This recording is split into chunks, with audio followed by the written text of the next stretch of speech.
माँ की आत्मा। एक भावुक कहानी। आज कुछ ज्यादा ही देर हो गई। वैसे तो वो महिला हर रोज 8:30 बजे तक आ जाती है। आज 9:30 बजने को आए, फिर भी नहीं आई। बिना उसके आए दुकान बंद भी तो नहीं कर सकता, उसे वचन जो दिया है। क्या नाम था उसका? इतने दिनों में उसका नाम भी नहीं पूछा मैंने। ये सब बातें रमेश के दिमाग में चल रही थी। कुछ दिनों पहले ही तो उसने ये डेयरी शुरू की थी। उसकी ये शॉप ज्यादा बड़ी नहीं थी, जिसमें वो दूध और बाकी मिल्क प्रोडक्ट्स रखता था। उद्घाटन के दिन ही पहली ग्राहक बन एक महिला उसके शॉप पर आई थी। उसकी गोद में एक छोटा सा लेकिन बहुत ही प्यारा बच्चा था। उसने एक दूध की बोतल ली और रमेश से बोली, भैया अभी मेरे पास सिर्फ 10 रुपए हैं, बाकी के आपको कल दूं तो चलेगा। रमेश ने एक बार उसकी तरफ देखा। गरीब थी बेचारी। गले में मंगलसूत्र नहीं, माथे पर सिंदूर नहीं, शायद पति मर गया होगा बेचारी का। रमेश ने अंदाजा लगाया। पुरानी मैली साड़ी को कई जगह रफू किया हुआ था, माथे से पसीने की बूंदें बह रही थी। फिर उसकी नजर उस मासूम बच्चे पर गई, जिसके मेले चेहरे पर एक निष्पाप हंसी थी, और अभी अभी आए 2 दांत उस हंसी को 4 चांद लगा रहे थे। रमेश ने उस महिला की तरफ देखा और बोला, कोई बात नहीं बहन, आप मुझे बाद में पैसे दे देना। बड़े समाधान के साथ महिला ने रमेश की तरफ देखा और बोली, भैया मैं जरूर आपको कल पैसे दे दूंगी। यही पास में ही उस दूसरी गली में छोटा सा घर है, वही रहती हूँ मैं। रमेश मुस्कुराते हुए बोला, कोई बात नहीं बहन, कल पैसे ना हो तो भी चलेगा, जब आपके पास होंगे तब दे देना। फिर वह महिला वहां से चली गई। अगले दिन वह महिला पैसे लेकर डेयरी पर आई और पैसे रमेश को देने लगी। रमेश ने पैसे लेने से मना किया और बोला, नहीं बहन, मैं यह पैसे नहीं ले सकता, क्योंकि कल आपने मेरी बोहनी की थी और कल मुझे 2000 का फायदा हुआ। आप मेरे लिए बहुत लकी साबित हुई, इसलिए यह पैसे मैं नहीं ले सकता।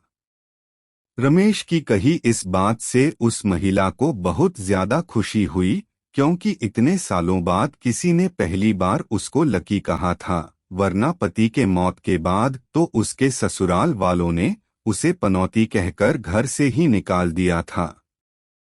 भैया रात को कितने बजे तक आपकी यह शॉप खुली रखते हैं? महिला ने रमेश से पूछा। रमेश ने कहा, 8 बजे बंद कर देता हूँ बहन। रमेश का जवाब सुनकर महिला का चेहरा उदास हो गया। रमेश को यह समझते देर नहीं लगी, उसने पूछा, कोई समस्या है बहन? अपने बच्चे और अपना पेट पालने के लिए मैं 2 घरों में झाड़ू बर्तन का काम करती हूँ।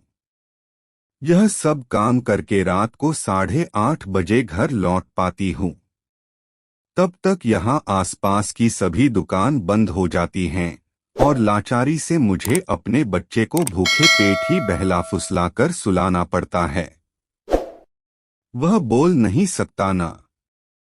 उसी का फायदा उठाती हूँ, कहते हुए उस महिला का गला भर आया। महिला की बातें सुन रमेश को बहुत बुरा लगा। फिर वह बोला, आप चिंता मत कीजिए बहन, बिना आपको दूध की बोतल दिए यह शॉप बंद नहीं होगी। लेकिन मेरी एक शर्त है। अपने आंसू पोंछते हुए महिला ने रमेश की ओर देखा और पूछा, क्या शर्त है? रमेश बोला, आप मुझे दूध के पैसे नहीं देंगी? यह सुन उस महिला की आंखें फिर छलक गई, लेकिन इस बार आंसू दुख के नहीं खुशी के थे। उसे ऐसा लग रहा था जैसे इंसान के रूप में भगवान उसकी मदद करने आ गए हो। उस दिन से हर दिन 8:30 बजे वो डेयरी पर आकर दूध की बोतल लेकर जाती। धीरे धीरे 5 महीने बीत गए और धीरे धीरे महिला बीमार होने लगी। ज्यादा काम और चिंता की वजह से उसका शरीर दिन ब दिन सूखता जा रहा था। ऐसे ही एक दिन रमेश अपने दुकान का सारा काम खत्म कर इस महिला के आने का इंतजार कर रहा था। 9:30 बजे वो महिला आई। आज उसका चेहरा कुछ ज्यादा ही बेजान नजर आ रहा था। बीमारी के कारण आंखों के नीचे काले घेरे और ज्यादा बढ़े हुए नजर आ रहे थे। रमेश ने तुरंत फ्रिज खोलकर दूध की बोतल निकाल उसे दी। फ्रिज बंद करने के लिए रमेश मुड़ते हुए बोला कि बहन आज कुछ ज्यादा ही देर कर दी। वो घूमा, तब तक वो महिला दूध की बोतल लेकर जा चुकी थी। उसने सोचा आज ज्यादा देर हो गई, इसलिए वो जल्दी चली गई होगी। बेचारी का बच्चा रोता होगा भूख से। रमेश ने दुकान बंद की और घर चला गया। अगले दिन ठीक 8 बजे वो महिला शॉप पर आई और आकर बिना कुछ बोले खड़ी हो गई। हमेशा की तरह रमेश ने उसे दूध की बोतल दी। कोई चीज नीचे गिरी तो उसे उठाने के लिए रमेश नीचे झुका। वो चीज उठाई और सामने देखा तो वो महिला वहां नहीं थी। रमेश को आज पता नहीं क्यों उस महिला में काफी बदलाव नजर आया था। उसे वो बड़ी कमजोर सी नजर आई। अगले दिन सुबह दोनों उस महिला के घर जाने को रवाना हुए। रमेश को उसका पता ठीक से याद था। जब वे उस छोटी सी गली में पहुंचे तब वहां एक छोटा सा मकान था, जिसके आसपास दूर दूर तक और किसी का घर नहीं था। जैसे जैसे वे उस मकान की तरफ बढ़ते जा रहे थे, वहां एक बदबू तेज होती जा रही थी। दोनों उस मकान तक पहुंचे और दरवाजा खटखटाया ही था कि वो खुल गया और वो बदबू असहनीय रूप से बढ़ गई। फिर भी दोनों अपने नाक पर कपड़ा रख उस अंधेरे मकान में घुसे, जहां बच्चे के खेलने की आवाज आ रही थी। रमेश ने किसी तरह स्विच ढूंढकर मकान की लाइट जलाई और सामने जो दृश्य दोनों ने देखा वह देखकर दोनों की आंखें फटी की फटी रह गई। उस कमरे में उस मासूम बच्चे की मां मरी हुई पड़ी थी। उसे देखकर लग रहा था कि वह 3-4 दिन पहले ही अपना देह त्याग चुकी है, क्योंकि धीरे धीरे उसका शरीर सड़ने लगा था। निर्जीव पड़े उस शरीर की आंखें देखकर लग रहा था जैसे रो रो कर सूख चुकी हो।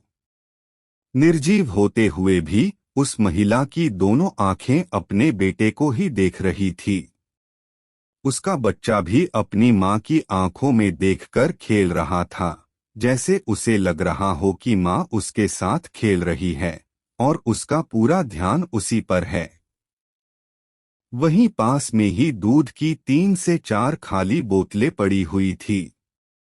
यह दृश्य देखकर रमेश और उसकी बीवी दोनों अचंभित रह गए। दोनों के रोंगटे खड़े हो गए। रमेश को अभी भी विश्वास नहीं हो रहा था कि एक मरी हुई मां अपने बच्चे के लिए उसके पास से दूध लेकर जाती थी। रमेश ने और उसकी बीवी ने उस महिला का विधिवत अंतिम संस्कार किया और उस बच्चे को रमेश ने अपने बीवी के हाथों में रखा। उसने भी उस बच्चे को बड़े प्यार से लिया और दोनों ने उस बच्चे को गोद ले लिया। रमेश को अपनी पूरी जिंदगी यह ध्यान रहा कि उस बच्चे की मां अभी भी उसके साथ है और उस पर नजर रखे हुए हैं।